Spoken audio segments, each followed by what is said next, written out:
Do you believe in a world where every being is entitled to a long and successful career?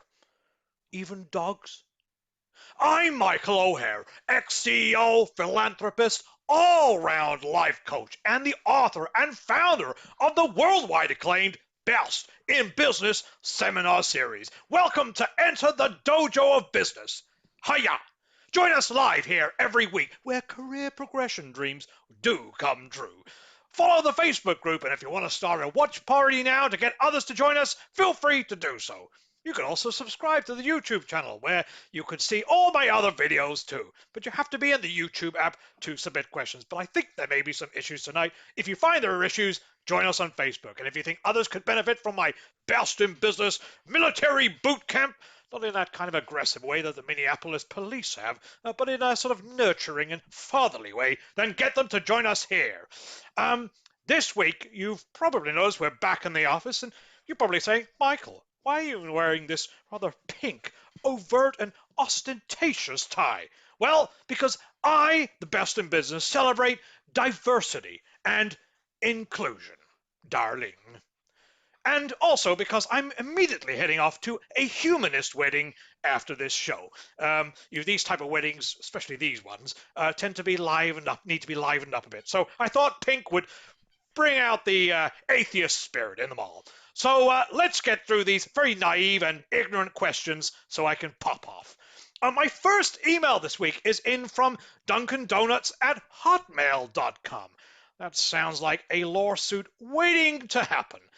Anyway, he says, Hi, Michael. This week, my team and I have a big business presentation to give to an important investor. Is there anything I can do to prepare beforehand so we can get our minds in the right space and give a great presentation? Well, Duncan, that is a fantastic question. It is absolutely key that you nail this. So I have 3 very quick tips. Number 1, warm up the body. Okay, now, firstly, start with the face. You want to try some facial movements like this, round here, round on the chops, especially round in the jowls here, not this. Keep that going, gets the blood going around the skin in the face. Secondly, the voice. Like anyone who treads the boards, which I used to do at school with my slightly touchy theater teacher, you have to warm up the voice. Things like me me me me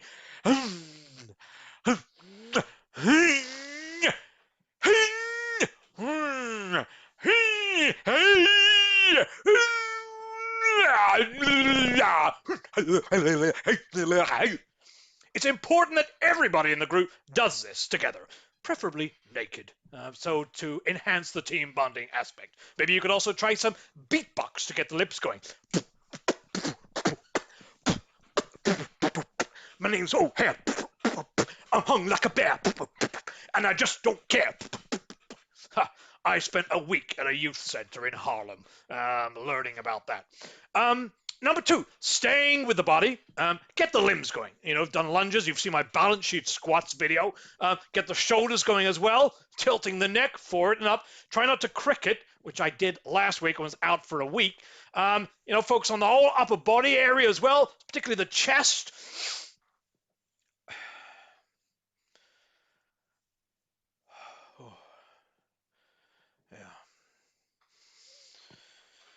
And then, finally, get the mind ready. Remember the human condition, fight or fright. And people thrive in nerve-wracking conditions. Butterflies are great to get the testosterone going. It's a state of mind. You need to get your team so nervous and so worried that they can thrive off this energy. And how do you do that? You tell them how shit they are beforehand and that they're going to fuck it up. You want people vomiting before they go in. Laugh at their clothes, their lack of success in life, particularly their sex life. Laugh at their stutter or their nervous tic.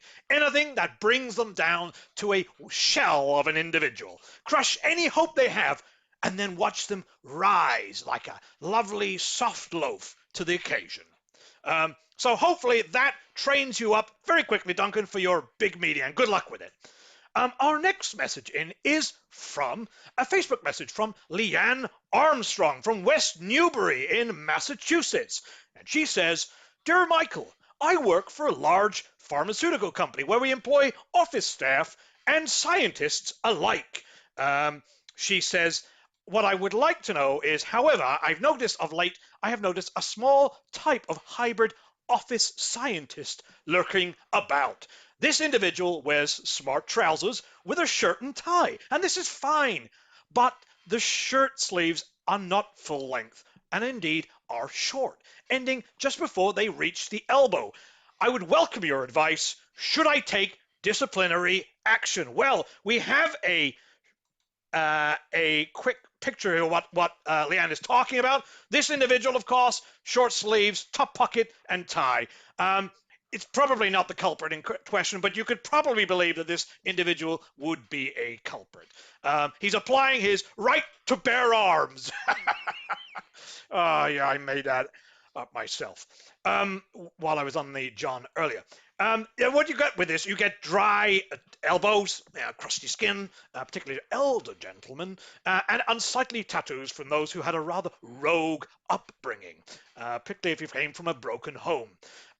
It looks like a t-shirt that ran out of material, doesn't it? Well, this individual clearly desperately wants to be a white-collar worker, but cannot escape their manual roots. Looks very untrustworthy, as though they were about to sell me a very heavily abused second-hand car, like Jake from San Diego Lexus Car Hire. It's not the look of business. It says, I'll tinker with your car, and then I'm going to tinker with your wife. And then I'll give you a cost, an invoice. And then, as you can see, that he would probably get out his notepad and his pen. In fact, actually, these shirts do come with pockets, and they are excessively used by office scientists. Let's be clear. Anyone who has a short sleeve shirt in the office will always store a child's high school stationery kit. Pens, pencils, erasers, rulers in the top pocket, and always be ready to take down a little note or two. Yes, there is an escalation process, Leanne. What I would advise doing is the following. Firstly, you could buy him a shirt, a long sleeve shirt, and get him to wear that. If you find that you are indeed having difficulty with that, you could, of course, try ladies' long lace gloves. And maybe get him to dance around like a burlesque dancer as well. Failing that, you need to enforce the use of duffel coats in the office, particularly in the height of summer, and turn off the aircon. He'll soon learn that it is unacceptable to be bearing skin in the office. So hopefully that helps you out, Leanne. Good luck with that one. Our next question comes from an email from Derek Rogers, MBA. Lovely. Oh, I do like letters after the name. They inspire confidence. He says, Dear Mr. O'Hare, I'm one of your keenest Best in Business followers. Really enjoy the videos. I've taken lots of your advice, and now I find myself in a new job as a people manager. What should I do to ingratiate myself to my new team? Oh, good Lord. You don't ingratiate yourself, you fucking idiot. That's where you're going all wrong, you flaccid man. Grow a pair, for God's sake. What are you going to do? Yeah, you got to buy them a bunch of roses and take them to dinner? Give them a little manicure, or maybe you could bring them in some home-baked muffins. Hey, why didn't you pay for them to have a fully paid vacation for 2 weeks? They work for you, right? Why would you ingratiate yourself to them? You want to be their friend? You want them to work hard for you? You want to be one of the gang? It appears weak. You're a poor manager. You're a pushover. You're what the English would describe as a cold, damp flannel. No, it's your first day. They ingratiate themselves to you. Yeah, so first things first, you fire the most badly dressed person in the team to ensure that this happens. You know who I'm talking about, right? The older guy with that ridiculous cardigan on. He looks like an Annie Lennox working in a library. You demand a coffee, and then you send it back because when it arrived, you wanted a herbal tea. You insist they never turn their back on you, and they walk away from your desk backwards, bowing their head reverently. And you should always be able to periodically look under your desk and find one of them there polishing your shoes. You need to change the way you think, Derek. So good luck with that advice. The next email in is from a Ms. C. Thin from Croydon, England. I've never been there, but by the name, it sounds like a very beautiful and picturesque location. She says, Dear Michael, enjoy watching your weekly videos, although I'd appreciate it if you could rein in the blue language a bit. Hey, that's business, honey. You need to get with it, all right, if you want to be the best in business. Anyway, she says, my boss went mental last week during a live video conferencing session and in front of a whole host of clients just because his webcam didn't work. I really started to question whether he was a good leader after seeing him like that.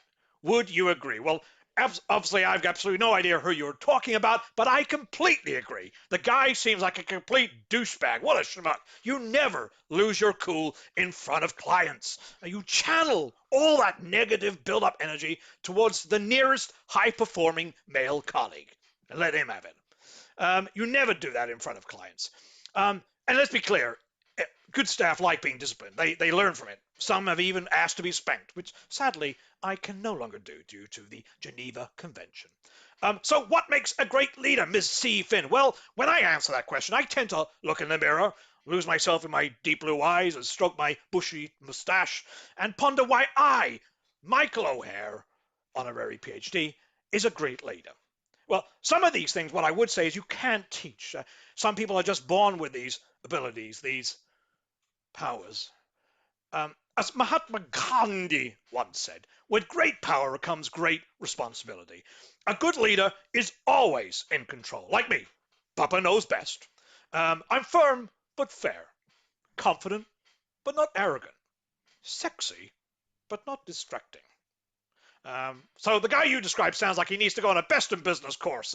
Why wasn't he a good leader? Well, he should have known a mile off that his technology and his IT staff were well below par. He should have seen that and fired them ages ago. I mean, a broken webcam. Come on. What a dickhead. So our next question is from a Twitter message from @Margaret's_Growler. And she says, hi, Michael. Very quick question. Is the customer always right? Of course they're always right, Margaret's Growler. Why? Because they know what they want. If they don't know what they want, we tell them what they want, and then they're right. Okay? When they're wrong, they're right. When they're left, they're right. When they're right, they're right. When a customer walks into McDonald's and they order a hamburger, they're right. When they change their mind, they now want a cheeseburger, they're right. When they change their mind again, they now want a Big Mac, they're still right. And now they want a filet o fish, they're still, yes, right. So how do you know, Michael? Have you got any examples? I've got 3 examples of this, right? Number 1, simple quote.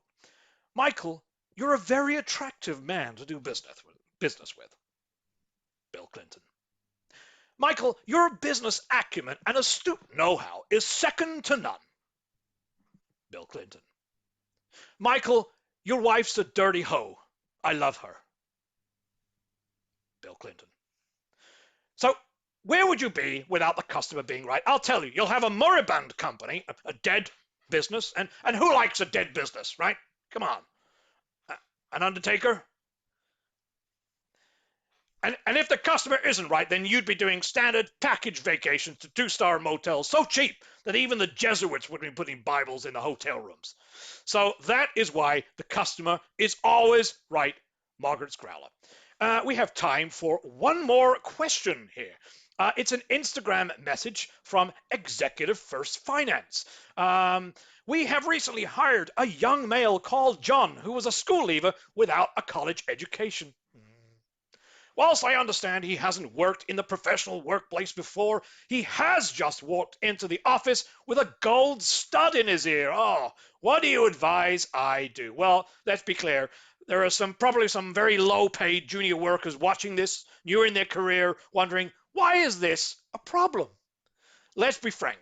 This is not appropriate attire for the workplace, the white-collar workplace. Are you going to sell me a second-hand cell phone? Or maybe you're into car hire. Or maybe you're the part-time $5,000 a year manager of a local underage discotheque called Liquids with a Z. Either way, it's not appropriate. And my advice simply would be, if you dress like a pirate, treat him like a pirate. Or my first mate, John. He works in Treasury. Give him a parrot or a hook or an eye patch and make him do his work in a barrel. And finally, if he's got acne, maybe you could just draw a cross on his face and shout out, "Hey, X marks the spot." That's not corporate bullying, just to be very clear. I checked that with my attorney. Treat people as they wish to be treated. Respect his decision. And that brings us to the very end of our session this week. Thank you very much for joining us. We're here every week taking your live questions. Subscribe to the Facebook page and the YouTube channel, and keep sending your questions in. I believe we can get every human being to have a successful career. We could do that by sharing the Best in Business videos on social media, WhatsApp, and get others to come and join us. Let's do our part for humanity. So look forward to joining you same time, same place next week for Enter the Dojo of Business. Hiya!